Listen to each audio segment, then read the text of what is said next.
Good afternoon, class. May I know how is everyone's feel today? Good to know, thank you.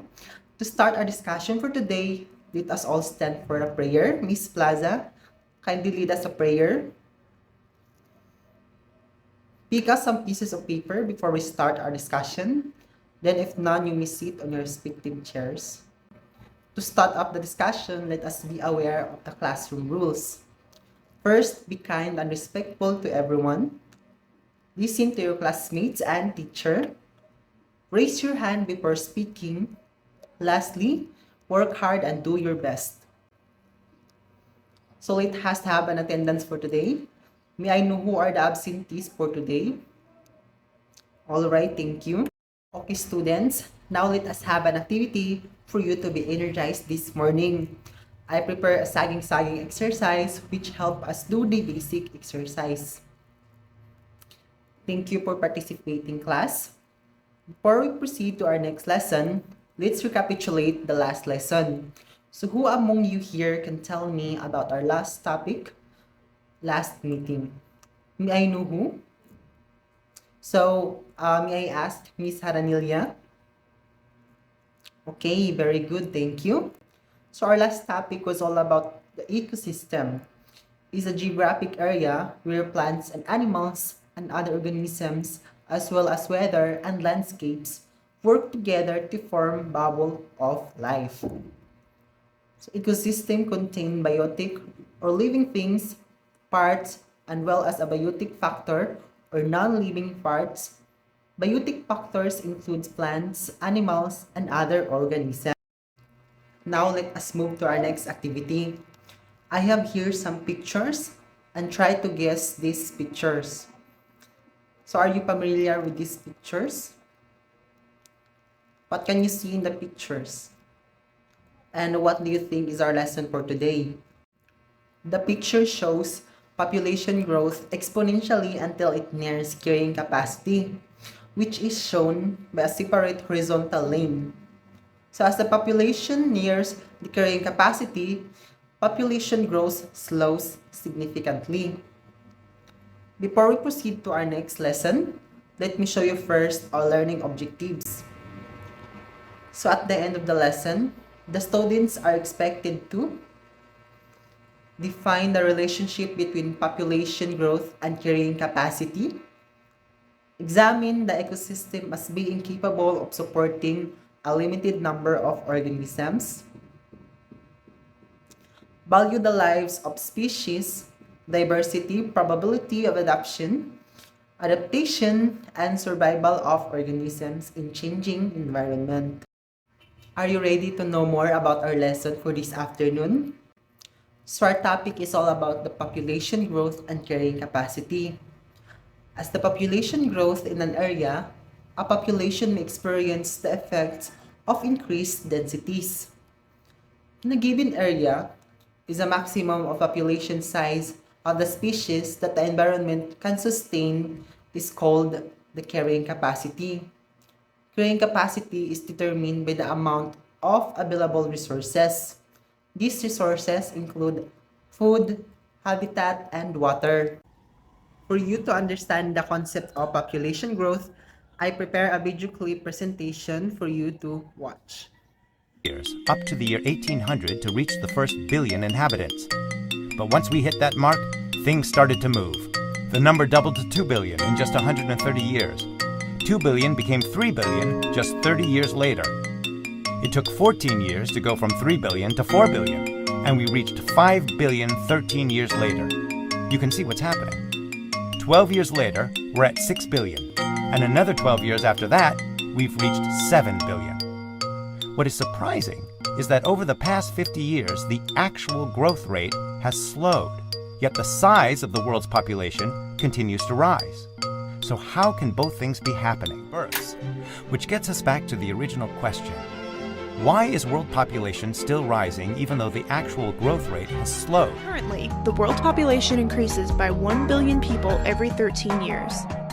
Every second, an average of 4.2 people are born and 1.8 people die. That's a net gain of 2.4 people per second.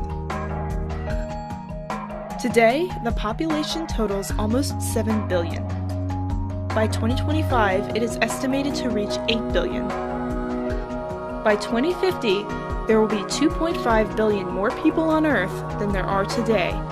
That's an increase equal to the entire world population in 1950.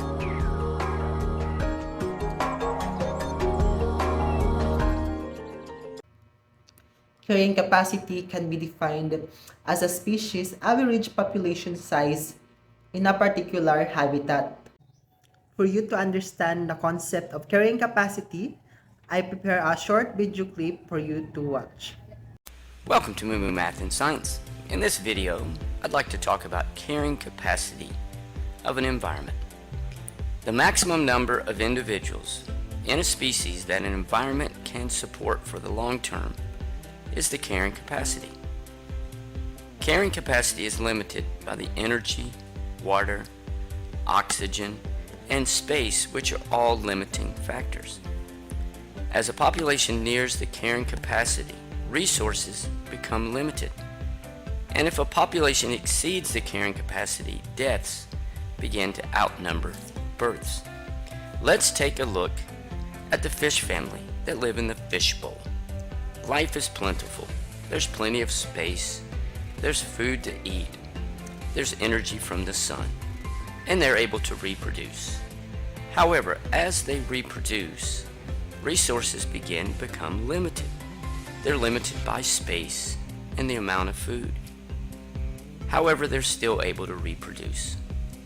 Eventually, there become so many fish that some of the fish begin to die off because there's not food to eat and the water is limited. They have reached the carrying capacity, and deaths will outnumber births until it gets back in balance. So there we go. The largest population that an environment can support is known as the carrying capacity. For you students to have an idea for our activity for today, we have here the given example. So based on the 2015 census of population, the national capital NCR is the most densely populated among 18 administrative regions of the country, having a population density of 20,785 per square kilometers. Population density pertains to have a number of individuals per square meter, or per square hectare, or per square kilometer. The table below shows the 16 cities in NCR with a corresponding population, land area, population density, and population growth. And now, you will examine the table. So now, students, get the bond paper for filling in your answers. I think you understand well my explanation. Now group yourselves into 4. Let's start counting. And now, you will examine the table about the ecosystem as being capable of supporting limited number of population. The population and population density in Karkan-Madkarlan. So you will examine the table of Madkarkalan according to the 2020 census. Fill in the blank rows and give the corresponding population density. You have 10 minutes to finish that given task. And if you're done, pass the answered paper to the front by answering the following questions, and you have 10 minutes to finish the given task. So there are possible questions.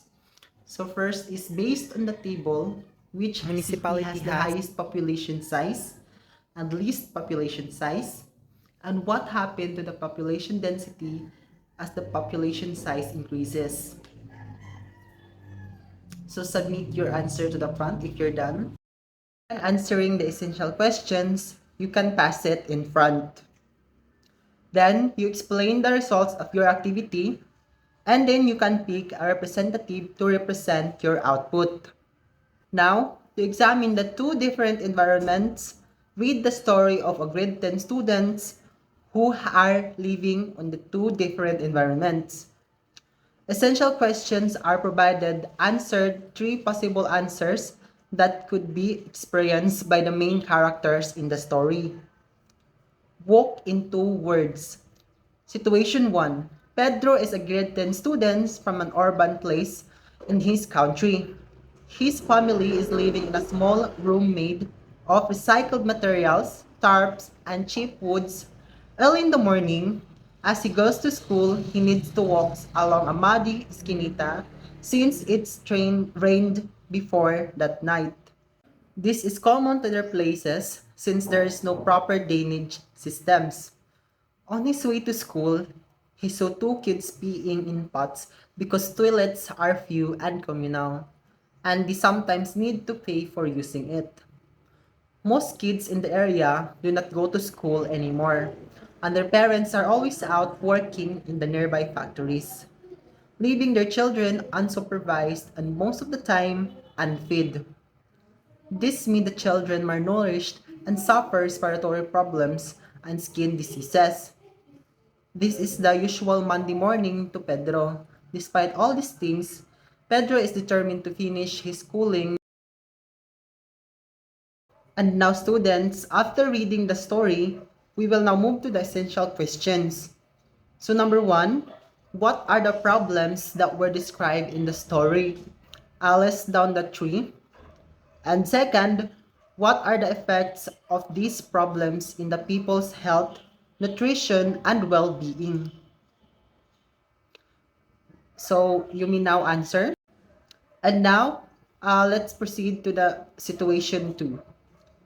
Mona is a grade 10 student in one of the islands in this country. As she goes to the nearest school in their barangay, breathtaking white sand beaches, lagoons, and caves are seen on her way.